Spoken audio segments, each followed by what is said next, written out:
Hello everyone, मैं आपका फिर से R S nursing care board फिर से स्वागत करता हूं। और आज मैं आपके सामने टॉपिक लेके आया हूं, वो है जर्मन मीजल्स या रूबेला वायरस। जर्मन मीजल्स या रूबेला वायरस। लास्ट में हमने ट्यूबरक्लोसिस कंप्लीट कर लिया है, टीबी कंप्लीट कर लिया है, हमने मीजल्स कंप्लीट कर लिया है, हमने इन्फ्लुएंजा कंप्लीट कर लिया है, हमने डिप्थीरिया कंप्लीट कर लिया है, हमने मम्स कंप्लीट कर लिया है। हमने इतनी कम्युनिकेबल डिजीज पढ़ चुके हैं और आज जो डिजीज रहेगी वो है जर्मन मीजल्स। बाकी सभी स्टूडेंट ने मैंने देखा कि बहुत सारे लोगों ने सोशल मीडिया का यूज किया है, जो हमारी वीडियो है उसको सोशल मीडिया पर शेयर किया है, व्हाट्सएप स्टेटस पर लगाया है। उन सबको मैं थैंक यू बोलना चाहूँगा। और कुछ स्टूडेंट ने मेरे पास खुद के नोट्स बनाए और वो मेरे पास सेंड भी किए, तो मैं उनको भी थैंक्स कहना चाहूँगा कि आपने नोट्स बनाए, आप इतना मेहनत कर रहे हो, तो मैं भी आपके लिए और मेहनत करूंगा। क्लियर? और आपको अच्छे से अच्छे नोट्स प्रोवाइड करने की कोशिश करूंगा। क्लियर? तो आज हम जर्मन मीजल्स के बारे में या रूबेला वायरस के बारे में पढ़ते हैं। यहाँ से बहुत इंपॉर्टेंट सवाल बनता है, दो चीज होती है, अभी हमने पढ़ा मीजल्स के बारे में। क्या पढ़ा? मीजल्स के बारे में, उसका पॉजिटिव ऑर्गेनिज्म पढ़ा हमने रूबियोला। क्या पढ़ा था? रूबियोला। लेकिन जर्मन मीजल्स का पॉजिटिव ऑर्गेनिज्म क्या है? वो रूबेला। ये चीज दिमाग में फिट बैठा करेगा, यहाँ से बहुत स्टूडेंट को कंफ्यूजन होता है। क्लियर? अगर बात करते हैं हम इसको और किस किस नामों से जानते हैं, also known as third day disease. हम इसको थर्ड डे डिजीज के नाम से भी जानते हैं। किसके? थर्ड डे डिजीज या थर्ड डे मीजल्स के नाम से जानते हैं। थर्ड डे मीजल्स के नाम से जानते हैं। थर्ड डे डिजीज के नाम जानते हैं, थर्ड डे मीजल्स के नाम जानते हैं। एक वेरी वेरी इंपॉर्टेंट वो है रोथिन। इस इन तीनों नामों से जानते हैं। किस किस नामों से जानते हैं? थर्ड डे डिजीज के नाम से जानते हैं, थर्ड डे मीजल्स के नाम से जानते हैं और रोथिन के नाम से जानते हैं। इन तीनों नामों से क्या हम जर्मन मीजल्स को जानते हैं। अब बात आती है इसके कॉजेटिव ऑर्गेनिज्म क्या होता है, किसका? जर्मन मीजल्स का। और मैं किसकी बात करता हूं? Causative agent.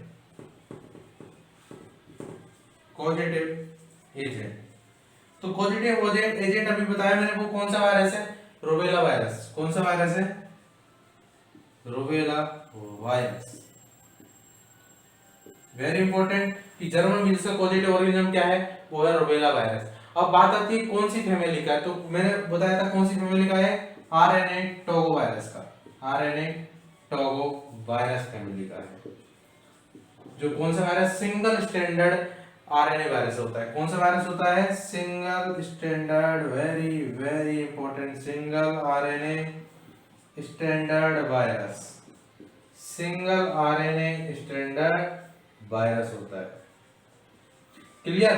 जो किसके अंदर? जिपमर के अंदर पूछा हुआ सवाल था। जिपमर के अंदर पूछा हुआ सवाल कब? 2017 के अंदर, कि रूबेला वायरस होता है, आरएनए वायरस, वो कौन से स्टैंडर्ड का होता है? डबल का होता है, सिंगल का होता है? तो याद रखना, सिंगल आरएनए स्टैंडर्ड वायरस होता है। Very very important.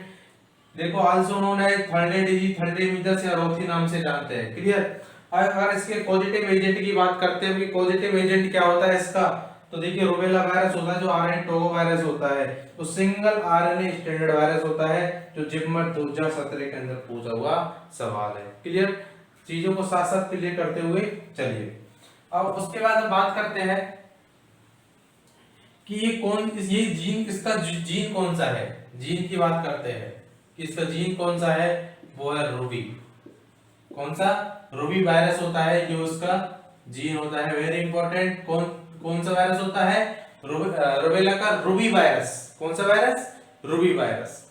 क्लियर? अगर बात करते हैं ये कौन सी फैमिली का है, अगर मैं फैमिली की बात करूं तो कौन सी है? मटोना वेरिडे फैमिली। कौन सा? मटोना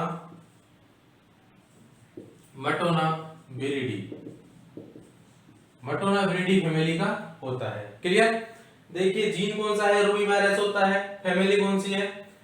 मटोना वेरिडी फैमिली का होता है। क्लियर? यहां तक हमारी चीज क्लियर। आप साथ साथ चीजों को क्लियर करते हुए चलिए और सिलेक्शन लीजिए, क्योंकि आप वैकेंसी आने वाली है नर्सिंग के अंदर, तो हमने कम्युनिटी इसी स्टार्ट की ताकि आपकी कम्युनिटी एटलीस्ट क्लियर हो जाए। क्लियर? तो जीन कौन सा? रूबी वायरस होता है। फैमिली कौन सी है? मटोना वेरिडी फैमिली का होता है। क्लियर? अब बात आती है इसके इंक्यूबेशन पीरियड की। किसकी? Incubation period, very very important, incubation period. Incubation period की बात करूं मैं कि इंक्यूबेशन पीरियड बताया था मैंने, कोई भी बैक्टीरिया वायरस बॉडी के अंदर एंटर किया, एंटर करने के बाद जो फर्स्ट सिम्टम शो करता है उनके बीच जो समय लगता है उसको क्या बोलते हैं? हम इंक्यूबेशन पीरियड बोलते हैं। और इसकी इंक्यूबेशन पीरियड की बात करें तो कितना होता है? 14 टू 21 डेज। 14 टू 21 डेज का होता है, 2 टू 3 वीक बोल सकते हैं हम, 2 से 3 हफ्ते। Very very important, AIIMS Delhi के अंदर पूछा हुआ सवाल। किसके अंदर? एम्स दिल्ली। तो सबका सपना होता है मुझे दिल्ली एम्स में सेलेक्ट होना है। क्लियर? तो एम्स दिल्ली के अंदर पूछा हुआ सवाल कि जर्मन मीजल्स या रूबेला वायरस होता है, ये जरा रूबेला रूबियोला रूबेला, ये तीन चीज अलग होती है। तो इंक्यूबेशन पीरियड के तहत 14 टू 21 डेज का इंक्यूबेशन पीरियड होता है, 2 टू 3 वीक का बोल सकते हैं, जो एम्स दिल्ली के अंदर पूछा हुआ सवाल था। क्लियर? अब उसके बाद इंक्यूबेशन पीरियड के बाद बात करते हैं हम कम्युनिकेबल पीरियड। कौन सी पीरियड की? Communicable period. कम्युनिकेबल पीरियड बताया था मैंने कि transfer one person to another person, transfer one person to another person, जो एक पर्सन से क्या दूसरे पर्सन के बीच फैलता है, उस पीरियड को बोलते हैं कम्युनिकेबल पीरियड। कौन सा पीरियड बोलते हैं? Communicable period. और इसे कम्युनिकेबल पीरियड की बात करते हैं तो 6 to 7 day before, 6 to 7 day before and 6 to 7 day after appear races, after appear races। Very very important कि कम्युनिकेबल पीरियड कितना होता है। तो पहली बात तो आती है कम्युनिकेबल पीरियड होता है क्या? Transfer one person to another person, एक पर्सन से दूसरे पर्सन के साथ ट्रांसफर होना, वो क्या कहलाता है? कम्युनिकेबल पीरियड कहलाता है। और बात करते हैं कम्युनिकेबल पीरियड कितनी दूर? 6 टू 7 डेज बिफोर, 6 से 7 दिन पहले, एंड 6 से 7 दिन बाद। कब रेसेज अपीयर? रेसेज अपीयर होने के 6 से 7 दिन पहले और 6 से 7 दिन बाद का जो पीरियड होता है वो कौन सा पीरियड होता है? Communicable period. Very important. Clear? तो इंक्यूबेशन पीरियड 14 टू 21 डेज, जो एमसीक्यू के अंदर पूछा वो सवाल था, उसका कम्युनिकेबल पीरियड पड़ा कितना? 6 to 7 day before and after 6 to 7 days after rashes appear. Clear? अब उसके बाद पढ़ते हैं हम आइसोलेशन पीरियड। कौन सा पीरियड पढ़ते हैं? Isolation period.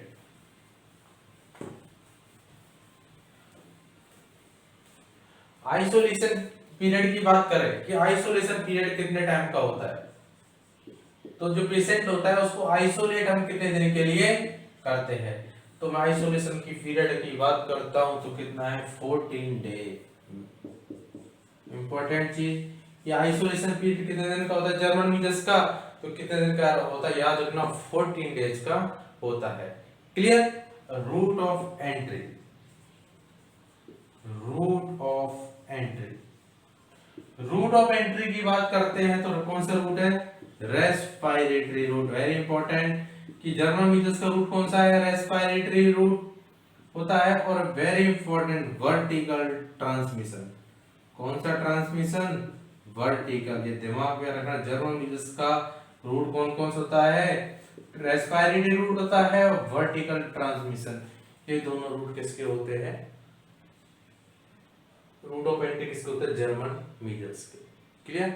और बात करते हैं कौन सी एज को अफेक्ट ज्यादा करता है, तो कौन सी एज को अफेक्ट करता है? अगर एज की बात करते हैं हम तो 3 टू 10 ईयर चिल्ड्रन, तो 3 से 10 साल के बच्चे होते हैं, इनको मोस्टली अफेक्ट करता है।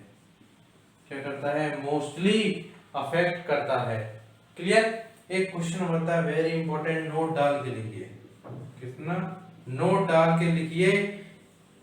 जो वुमेन होती है उसकी जो प्रेग्नेंट हुए उसके अंदर रूबेला होने के कितने परसेंट चांस रहते हैं? तो these 40% chance of rubella in pregnancy, very very important, in pregnancy, pregnant women, very very important चीज। देखिए सवाल कहां से बना, चीजों को गहराई तक जाइए कि एज हमने पढ़ी 3 से 10 साल और नोट डलवाया है, तो note these are 40% chance of रोवेला वायरस। रोवेला वायरस के प्रेग्नेंट लेडी के अंदर कितने परसेंट चांस होते हैं, कितने 40%, कितने चांस होते हैं, 40% चांस होते हैं रोवेला वायरस के। क्लियर? तो 40% चांस प्रेग्नेंट वुमेन के अंदर होते हैं। क्लियर? अब बात करता हूं मैं किसकी, सीजन। अगर सीजन की बात करूं मैं कि कौन से सीजन के अंदर होता है, सीजन की बात करते हुए आए हम, तो कौन सा सीजन होता है, विंटर सीजन के अंदर होता है। But affect any season, any season. देखिए अगर मोस्टली पूछता है तो कौन सा सीजन है, विंटर सीजन, लेकिन अफेक्ट कोई सी सीजन के अंदर भी कर सकता है। तो सीजन कौन सा, winter season. Route of entry respiratory और vertical transmission important route. Clear? Age 3 to 10 year children mostly affect करता है और 40% चांस होते हैं रोबेला वायरस के फीमेल के अंदर। क्लियर? अब बात करते हैं, इसको आगे बढ़ाते हुए बात करते हैं उसके साइन एंड सिम्टम की। इसके अंदर क्या क्या साइन एंड सिम्टम देखने को मिलते हैं, कि इसके अंदर साइन एंड सिम्टम क्या क्या देखने को मिलते हैं। और बात करते हैं sign and symptom, sign and symptom कि इसके अंदर हमको कौन कौन से साइन एंड सिम्टम देखने को मिलेंगे। और बात करते हैं तो 42 से 60 to 70% सिम्टोमेटिक, एसिम्टोमेटिक, जिसके अंदर क्या हमको कोई भी साइन एंड सिम्टम देखने को नहीं मिलते हैं। देखिए अपना 60 to 70% क्या है, एसिम्टोमेटिक सिम्टम देखने को मिलते हैं। और बात करते हैं फर्स्ट सिम्टम कि फर्स्ट सिम्टम क्या देखने को मिलता है, फर्स्ट सिम्टम क्या देखने को मिलता है, या फिर फर्स्ट रेसेस क्या कहां देखने को मिलते हैं। फर्स्ट रेसेस हमको अपीयर कहां होते हैं, फर्स्ट रेसेस कहां अपीयर होते हैं, मैंने एक ट्रिक बताई थी, कहां पर होते हैं, फेस, ट्रिक अभी बताता हूं। फेस के अंदर फर्स्ट रेसेस देखने को मिलते हैं, वेरी वेरी इंपॉर्टेंट। ये आपके कॉम्पिटिटिव एग्जाम के लिए बहुत इंपॉर्टेंट चीज है कि फर्स्ट रेसेस कहां देखने को मिलते हैं। मैंने एक ट्रिक बताई थी, MERFCT, मेरी राइफल सिटी 100, ये नाम से ट्रिक बताई थी मैंने। M for measles, E for year. मैंने बताया था मीजल्स के अंदर फर्स्ट रेसेस कहां देखने को मिलते हैं, बैक द ईयर। क्लियर? उसके बाद बताया मैं रोवेला वायरस, रोवेला वायरस ये वायरस उसके अंदर कहां देखने को मिलते हैं, फेस के अंदर। क्लियर? अगर बात की चिकन पॉक्स की तो कहां देखने को मिलते हैं, ट्रंक के अंदर। कहां, ट्रंक। ये ट्रक थी याद करने की और 3 नंबर है याद करने के एग्जाम के हिसाब से। क्लियर? तो फेस के अंदर हमको क्या देखने को मिलता है, फर्स्ट रेसेस देखने को मिलता है। और after affect, after spread of over body, बाद में क्या है पूरी बॉडी पे क्या है, स्प्रेड हो जाता है, मतलब पूरी बॉडी को क्या है, स्प्रेड करता है, फिर पूरे बॉडी के अंदर ये रेसेस हमको देखने को मिलते हैं। और बात करते हैं रेसेस किस तरीके देखने को मिलते हैं, तो किस तरीके रेसेस, मतलब मैक्यूलो पेपुलर, कैसे रेसेस देखने को मिलते हैं हमको, मैक्यूलो पेपुलर रेसेस देखने को हमको इसके अंदर मिलते हैं। और बात करते हैं ये डिसअपीयर कब हो जाते हैं, तो अगर बात करते हैं तो डिसअपीयर कब होता है, वेरी इंपॉर्टेंट, डिसअपीयर इन 3 डेज। डिसअपीयर कब हो जाते हैं, 3 दिन के अंदर क्या है, ये डिसअपीयर हो जाते हैं। Very important line. First symptom को फेस पे देखने को मिला, वेरी इंपॉर्टेंट चीज। आफ्टर स्प्रेड पूरी बॉडी पर क्या है, स्प्रेड हो जाते हैं, पूरी बॉडी पर फैल जाते हैं। उसके बाद कौन किस टाइप के अगर रेसेस मिलते हैं, एग्जाम पूछता है तो मैक्यूलोपेपुलर टाइप के रेसेस हमको देखने को मिलते हैं। और डिसअपीयर की बात करें तो डिसअपीयर कब हो जाते हैं, ये डिसअपीयर कब हो जाते हैं, 3 दिन के बाद क्या है, डिसअपीयर हो जाते हैं। क्लियर? ये सिम्टम आया, उसके बाद हम सिम्टम की बात करें कि और क्या क्या साइन एंड सिम्टम हमको देखने को मिलेंगे। चीजों को साथ साथ पढ़ते हुए चलिए सिलेक्शन लीजिए। क्लियर? हमको इसके अंदर फ्लू लाइक सिम्टम भी देखने को मिलते हैं। कैसे? Flu like symptom, flu like symptom हमको देखने को मिलते हैं। और मैं बात करूं फ्लू लाइक सिम्टम कौन कौन से होते हैं? कफिंग, कफिंग बात करते हैं, रनी नोज, जो हमको कफिंग आने लगती है, रनी नोज होने लगता है, वीकनेस होने लगती है, वीकनेस, कंजक्टिवाइटिस, कंजक्टिवाइटिस हमको क्या उसके अंदर देखने को मिलता है, और जो या फिर हमको हेडेक देखने को मिलेगा। क्या देखने को मिलेगा? हेडेक देखने को मिलेगा, और जॉइंट पेन। क्या है? Joint pain. ये सारे सिम्टम फ्लू लाइक सिम्टम हमको क्या है इसके अंदर देखने को मिलते हैं। फ्लू लाइक सिम्टम किसके अंदर देखने को मिलते हैं? जर्मन मीजल्स के अंदर हमको फ्लू लाइक सिम्टम देखने को मिलते हैं। क्लियर? अब अगर एग्जाम पूछता है most common complication, very important, कि मोस्ट कॉमन कॉम्प्लिकेशन हमको क्या देखने को मिलेगा? इंपॉर्टेंट लाइन याद रखना, तो lymph adenopathy, very very important. Lymph adenopathy क्या मोस्ट कॉमन सिम्टम होता है। वेरी इंपॉर्टेंट लाइन कि मोस्ट कॉमन सिम्टम हमको क्या देखने को मिलता है? किसके अंदर? जर्मन मीजल्स के अंदर। तो क्या है? तो लिम्फ एडिनोपैथी हमको देखने को मिल जाती है। जो लिम्फ नोड होती है हमारी क्या है? इनलार्ज होती है। कैसे होती है? लिम्फ नोड क्या हो जाती है? Lymph node enlarge. जो लिम्फ नोड होती है क्या हो जाती है? इनलार्ज होने लगती है। Very important line, very very important कि मोस्ट कॉमन सिम्टम हमको क्या देखने को मिलेगा। क्लियर? एक वेरी इंपॉर्टेंट लाइन एक और, इसके अंदर कौन सा साइन देखने को मिलता है? वेरी वेरी इंपॉर्टेंट, आने वाली अपकमिंग एग्जाम के हिसाब से बहुत इंपॉर्टेंट रहेगा। वो है फोर्चीमर साइन। कौन सा है? फोर्चीमर साइन। कौन सा साइन है? फोर्चीमर साइन हमको देखने को मिलता है। फोर्चीमर साइन का क्या होता है कि हमको पिन पॉइंट मैक्यूल पेपुल पेचेस देखने को मिलते हैं। कहां पर? सॉफ्ट पैलेट के ऊपर। क्या है? क्या है? Pin point, pin point macule and papule on soft palate, soft palate. देखिए हमने पढ़ा था मीजल्स के अंदर पढ़ा था कॉप्लिक स्पोर्ट के अपर बकल मुगुजा के सेकंड और थर्ड मोलर टीथ के पास में मिलते हैं। क्लियर? लेकिन फोर्चीमर साइन होता है वो क्या है? सॉफ्ट पैलेट ऊपर की साइड पिन पॉइंट और मैक्यूल पेपुल टाइप के वो क्या है? रेसेस देखने को मिलते हैं यहाँ पर सॉफ्ट पैलेट के ऊपर। कौन सा साइन है? Very very important, Forchheimer sign is the, कहां पाया जाता है? जर्मन मीजल्स के अंदर पाया जाता है। क्लियर? जर्मन मीजल्स के अंदर वो क्या पाया जाता है? फोर्चीमर साइन हमको देखने को मिलता है। अगर उसके बाद हम बात करते हैं डायग्नोसिस, कि इसके अंदर डायग्नोसिस क्या करते हैं। सिम्टम होने के बाद हम डायग्नोसिस पढ़ेंगे, डायग्नोसिस पढ़ने के बाद हम पढ़ेंगे इसका मैनेजमेंट, मैनेजमेंट पढ़ने के बाद कॉम्प्लिकेशन पढ़ेंगे, कॉम्प्लिकेशन से कंजेनिटल रूबेला सिंड्रोम को पढ़ेंगे, जो एग्जाम के हिसाब से क्या है बहुत इंपॉर्टेंट होता है। और बात करता हूं मैं डायग्नोसिस की, इसके अंदर हमको क्या डायग्नोसिस करना होता है। डायग्नोसिस के अंदर हम पढ़ते हैं, हिस्ट्री कलेक्ट करते हैं, हिस्ट्री कलेक्ट करते हैं, फिजिकल एग्जामिनेशन करते हैं।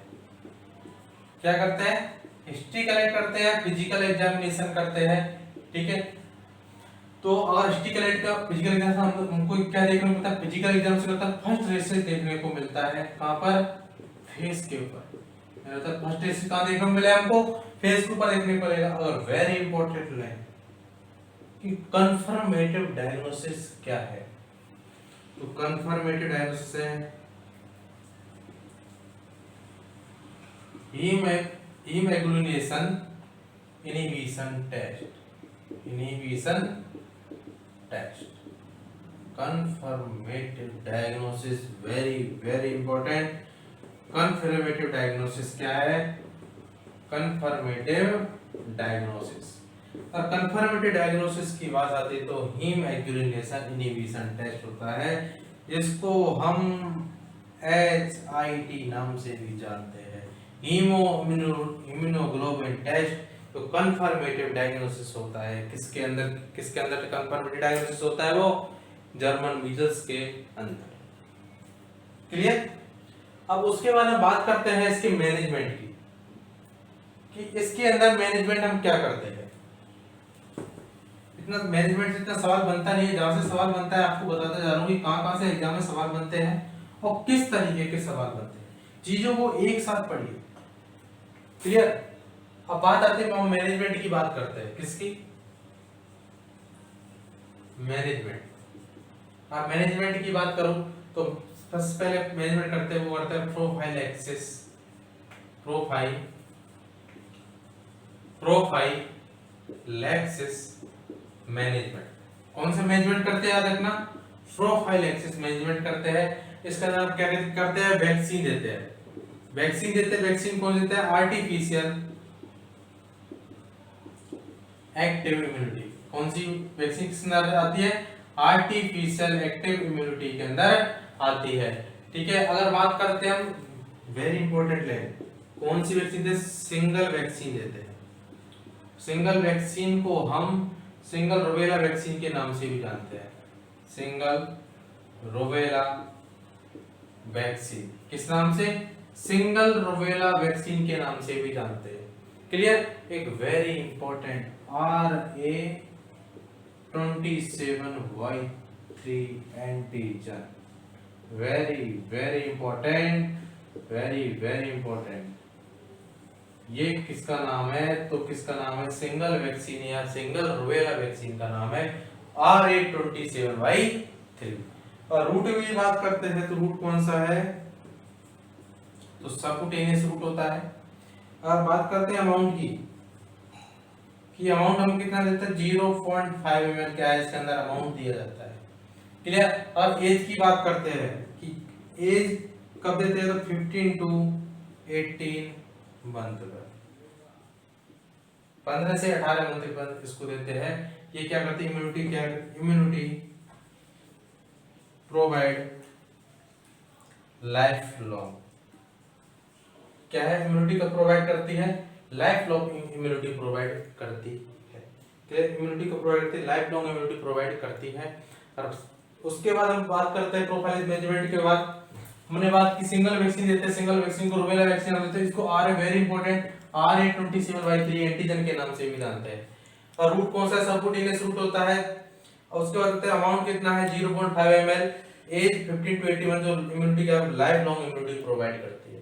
अगर मैं बात करूं इसके बाद इसकी जो कंबाइंड वैक्सीन देते हैं, कौन सी,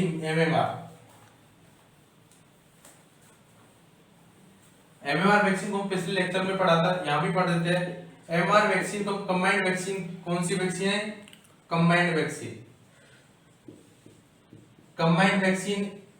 कौन से देते हैं, मीजल्स मम्प्स और रूबेला। अमाउंट की बात करता हूं मैं, तो कितना है, 0.5 ml। रूट की बात करूं मैं, कि रूट कौन सा देते हैं, तो कौन सा रूट देते हैं, सबक्यूटेनियस रूट से देते हैं। क्लियर। एज कौन सी है, 10 to 15 मंथ पर, 10 to 15 मंथ पर क्या है, इसको देते हैं। ठीक है। अब वेरी इंपॉर्टेंट लाइन है, वेरी इंपॉर्टेंट, इसमें कौन सी स्टेनिंग यूज करते हैं, तो कौन सी करते हैं, जेरी लाइन स्टेनिंग यूज करते हैं। कौन सी, जेरी लाइन स्टेनिंग यूज करते हैं। वेरी इंपॉर्टेंट है कि एमएमआर के अंदर कौन सी स्टेनिंग यूज करते हैं, तो हम कौन सी करते हैं, जेरी लाइन स्टेनिंग यूज करते हैं। वो ये एम्स के अंदर पूछा हुआ सवाल है कि कौन सी स्टेनिंग यूज करते हैं, जेरी लाइन स्टेनिंग यूज करते हैं। और बात करते हैं इसका सेकंड डोज कब देते हैं, सेकंड डोज, तो सेकंड डोज की बात करते हैं 4 to 6 ईयर तक क्या है, सेकंड डोज देते हैं। क्लियर। अब उसके बाद हम बात करते हैं कॉम्प्लिकेशन की, कि इसके अंदर हमने ये पढ़ा, एमआर देते हैं 0.5 ml देते हैं, रूट को सबक्यूटेनियस देते हैं, एज 10 to 15 मंथ पर देते हैं, जेरी लेन स्टेनिंग यूज करते हैं, very important line. Second dose होते हैं 4 to 6 ईयर पे देते हैं।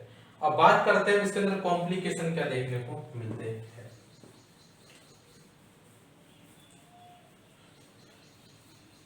कि कॉम्प्लिकेशन हमको उसके अंदर क्या क्या देखने को मिलेंगे। कॉम्प्लिकेशन की बात करते हैं हम, कॉम्प्लिकेशन से इंपॉर्टेंट सवाल बनते हैं, क्योंकि जो इज्जत है किसकी, जर्मन मीजल्स की, जर्मन मीजल्स की इज्जत कॉम्प्लिकेशन ने बचा रखी है, याद रखना। किसकी, किसने बचा रखी है, कॉम्प्लिकेशन। नहीं कब खत्म हो जाता है, क्योंकि जिसके कॉम्प्लिकेशन बड़े खतरनाक होते हैं। सबसे पहला कॉम्प्लिकेशन होता है वो क्या होता है, थ्रोम्बोसाइटोपेनिया। क्या है, थ्रोम्बोसाइटोपेनिया। थ्रोम्बोसाइटोपेनिया होता है वो डिक्रीज प्लेटलेट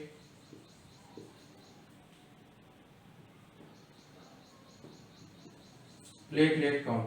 जो प्लेटलेट काउंट क्या होता है वो क्या हो जाता है, डिक्रीज हो जाता है, कम होने लगता है। क्या, प्लेटलेट काउंट कम होने लगता है। अगर बात करते हैं इसके अंदर टेस्टिकुलर स्वेलिंग देखने को मिलती है। कौन सी, टेस्टिकुलर स्वेलिंग। हम इसके अंदर क्या देखते हैं, टेस्टिकुलर स्वेलिंग देखने को मिलती है। एंसेफेलाइटिस भी इसके अंदर कॉम्प्लिकेशन देखने को मिलता है। वेरी इंपॉर्टेंट कि थ्रोम्बोसाइटोपेनिया प्लेटलेट काउंट डिक्रीज हो जाता है, टेस्टिकुलर स्वेलिंग देखने को मिलती है, एंसेफेलाइटिस हमको देखने को मिलता है।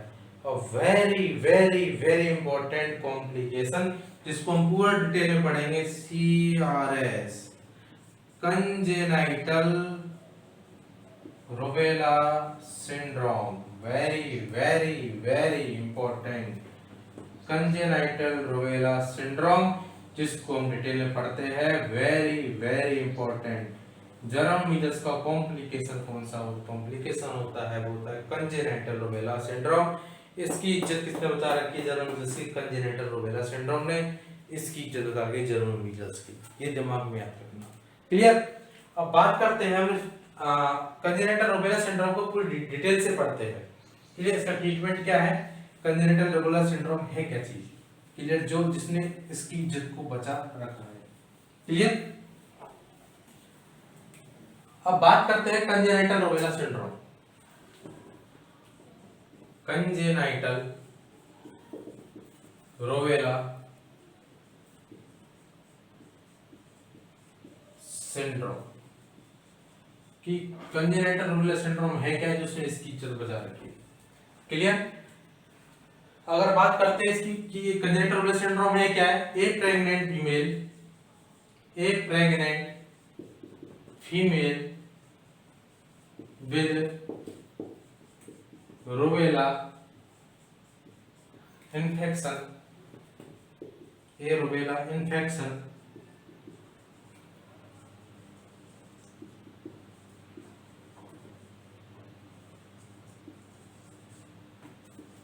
and untreated can cause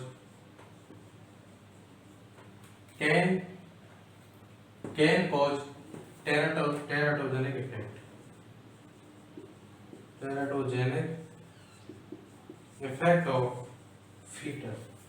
very important line देखिए, एक pregnant female with rubella infection. अगर किसी फीमेल को क्या रूबेला इन्फेक्शन हो गया, अगर हमने वो ट्रीट नहीं किया, वेरी इंपॉर्टेंट याद रखना, और किसी फीमेल को क्या है, रूबेला वायरस है, इन्फेक्टेड रूबेला, किसी विद रूबेला इन्फेक्शन है उसको, और हमने उसको ठीक नहीं किया, ट्रीट नहीं किया, तो क्या करवा सकता है, very important line, teratogenic defect of fetus. जो फीटस होता है इसको टेराटोजेनिक डिफेक्ट करवा सकता है, क्लियर। और बात करते हैं कि ये क्यों, कौन सी एज के अंदर क्या मोस्ट कॉमन होता है, मतलब मोस्ट कॉमन किस कौन सी के अंदर, मोस्ट डेंजर किसके अंदर होता है, क्लियर। और मैं बात करूं कि CRS जो होता है टेराटोजेनिक फर्स्ट ट्राइमेस्टर के अंदर होता है, और थर्ड ट्राइमेस्टर के अंदर क्या है, ये सेफ होता है, क्योंकि जो फर्स्ट ट्राइमेस्टर होता है उसके अंदर ऑर्गेनोजेनेसिस होता है। अगर बात करते हैं फर्स्ट ट्राइमेस्टर, तो फर्स्ट ट्राइमेस्टर के अंदर क्या है, मोस्ट डेंजर होता है। क्या होता है, मोस्ट डेंजर। फर्स्ट ट्राइमेस्टर के अंदर क्या है, मोस्ट डेंजर होता है। और बात करता हूं मैं ठीक है थर्ड ट्राइमेस्टर, तो थर्ड ट्राइमेस्टर के अंदर क्या है, सेफ होता है। क्या होता है, सेफ होता है, क्योंकि अगर बात करते हैं कि फर्स्ट ट्राइमेस्टर के अंदर ये क्या है, क्यों होता है कि ये मोस्ट डेंजर? क्योंकि फर्स्ट ट्राइमेस्टर अंदर क्या है, ऑर्गेनोजेनेसिस, जो फीटस होता है उसके ऑर्गन वगैरह जो होते हैं, मोस्टली ऑर्गन होते हैं वो किसके अंदर बनते हैं, फर्स्ट ट्राइमेस्टर के अंदर पूरे ऑर्गन बनते हैं, मोस्टली ऑर्गन बनते हैं। इस कारण से फर्स्ट ट्राइमेस्टर के अंदर क्या मोस्ट डेंजर होता है। प्रेग्नेंट लेडीज है, इसको रुबेला वायरस और टीटनेस टेरर करवाइए। और बात आती है टेरर इफेक्ट, कौन सी ट्राइमेस्टर के अंदर मोस्ट इफेक्ट होता है? Very important, very very important. तो किसके अंदर डेंजर होता है, याद रखना, फर्स्ट ट्राइमेस्टर के अंदर मोस्ट डेंजर होता है। और सेम किसके अंदर होता है, थर्ड ट्राइमेस्टर के अंदर। ये बड़ी छोटी छोटी लाइन है, सिलेक्शन छोटी छोटी लाइन देखते चलिए। और क्या क्या सवाल पूछना चाह रहा है ये एग्जाम, सवाल क्या पूछना चाह रहा है, मोस्ट डेंजर क्या है, सेफ क्या है, क्लियर।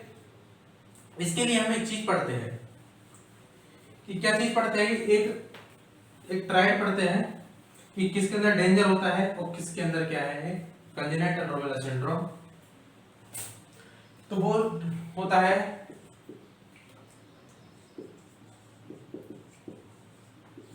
हचुसियन ट्राइड। हचुसियन ट्राइड होता है, हचुसियन ट्राइड होता है वो किसके अंदर एक होता है, कंजेनिटल रूबेला सिंड्रोम के अंदर। इसके अंदर बात करते हैं 3 ट्राइमेस्टर होते हैं, फर्स्ट ट्राइमेस्टर, सेकंड ट्राइमेस्टर। जो लेडीज होती है उसके 3 ट्राइमेस्टर होते हैं, फर्स्ट ट्राइमेस्टर, सेकंड ट्राइमेस्टर और थर्ड ट्राइमेस्टर। 3 ट्राइमेस्टर होते हैं। और बात करते हैं कि फर्स्ट ट्राइमेस्टर अंदर क्या है, रूबेला क्या है, मोस्ट डेंजर होता है। क्या होता है, मोस्ट डेंजर होता है, क्लियर। और वही बात करते हैं सेकंड ट्राइमेस्टर के अंदर करते हैं, मोस्ट कॉमन कौन सा होता है, साइटोमेगालोवायरस। Very important, मेगालोवायरस।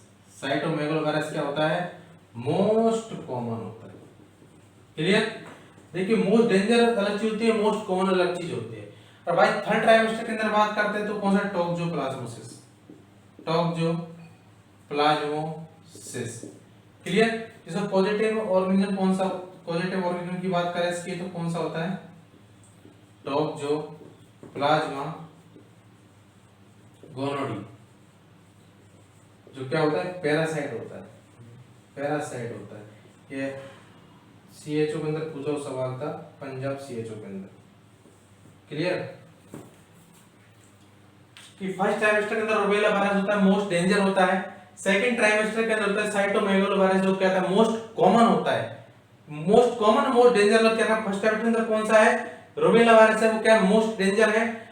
और सेकंड ट्राइमेस्टर के अंदर जो साइटोमेगालोवायरस है, क्या है, मोस्ट कॉमन है। और थर्ड ट्राइमेस्टर की बात करें तो टोक्सोप्लाज्मा पॉजिटिव ऑर्गेनिज्म क्या होता है, टोक्सोप्लाज्मा गोनाडी, जो क्या होता है, एक पैरासाइट होता है, क्लियर। और बात करते हैं वेरी वेरी वेरी इंपॉर्टेंट कि टोक्सोप्लाज्मा किसके द्वारा फैलता है। तो किसके द्वारा फैलता है toxoplasma, transmitted by cat feces. जो कैट का फीकस होता है, कोई कैट है वो टोक्सोप्लाज्मा से है, टोक्सोप्लाज्मा उसको रखा है, उसको फीकस से हम टच किया, कुछ भी किया, तो उसकी वजह से हमको क्या है, ये टोक्सोप्लाज्मोसिस हो सकता है। और रॉ मीट्स, जो मीट होते हैं, रॉ मीट के द्वारा भी ये क्या है, हमको फैलता है। और ये वेरी इंपॉर्टेंट, वर्टिकल ट्रांसमिशन के द्वारा, कौन सा, वर्टिकल ट्रांसमिशन के द्वारा भी ये फैलता है। देखिए छोटी छोटी चीजें हैं और सिलेक्शन यहीं से होता है, क्लियर। हमने बात की, तो अगर बात की first trimester rubella virus most danger था, सेकंड ट्राइमेस्टर साइटोमेगालोवायरस क्या मोस्ट कॉमन होता है, और थर्ड ट्राइमेस्टर के अंदर टोक्सोप्लाज्मा, जिसका पॉजिटिव ऑर्गेनिज्म क्या है, टोक्सोप्लाज्मा गोनोडी होता है, क्लियर। अगर बात करते हैं जो ये कैसा होता है, पैरासाइट होता है। और बात करते हैं ट्रांसफर किस थ्रू होता है, कैट फीकस के थ्रू होता है, रॉ मीट के थ्रू होता है, vertical transfer, very important line के द्वारा ये क्या है, ट्रांसफर होता है, क्लियर। और बात करते हैं, मैं अगर कंजेनिटल रूबेला सिंड्रोम के अंदर आगे चलता हूं, मैं आगे चल के पूछता हूं, आगे चलते हैं कि इसका डायग्नोसिस हम कैसे करते हैं कि किसी पेशेंट को कंजेनिटल रूबेला सिंड्रोम है। वेरी इंपॉर्टेंट चीज, कंजेनिटल रूबेला सिंड्रोम का डायग्नोसिस करते हैं कि कंजेनिटल रूबेला सिंड्रोम होता है, इसका डायग्नोसिस क्या होता है। कंजेनिटल रूबेला सिंड्रोम का डायग्नोसिस क्या होता है, तो हम इसमें क्या करते हैं, इम्यूनोग्लोबुलिन जी एंटीबॉडी टेस्ट करते हैं। क्या करते हैं, इम्यूनोग्लोबुलिन एंटीबॉडी इम्यूनो आईजीजी का है, इम्यूनोग्लोबिन टेस्ट करते हैं, किसके अंदर करते हैं, आईजीजी एंटीबॉडी टेस्ट करते हैं, किसके अंदर, कंजेनिटल नोवेल सिंड्रोम के अंदर। और बात करते हैं इसके साइन एंड सिम्टम। इसके अंदर को साइन एंड सिम्टम क्या देखने को मिलेंगे, तो क्या है, multiple organ defect, multiple organ defect देखने को मिलते हैं। क्या मिलता है, मल्टीपल ऑर्गन डिफेक्ट देखने को मिलते हैं। और मल्टीपल ऑर्गन डिफेक्ट की बात करते हैं कि अगर कार्डियक के अंदर क्या देखने को मिलेगा, किसके अंदर, कार्डियक के अंदर हमको क्या मिलेगा, तो क्या देखने को मिलेगा, पीडीए, पेटेंट डक्टस आर्टेरियोसिस हमको देखने को मिलता है, जो क्या है, मोस्ट कॉमन होता है।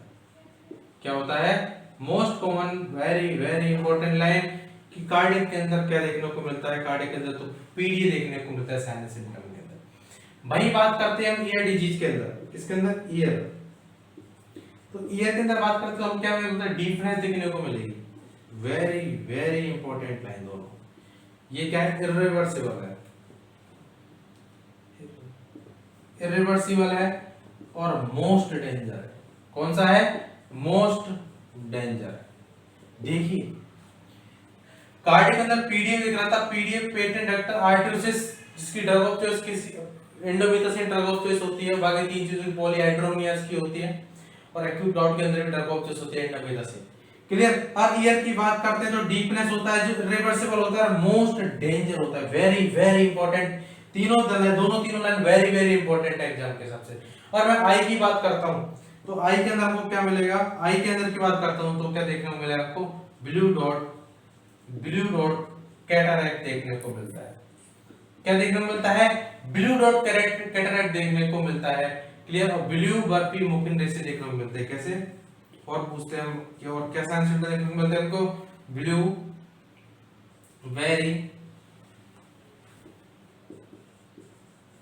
Berry muffin. क्या है, ब्लूबेरी मुफिन हमको रेसे देखने को मिलते हैं।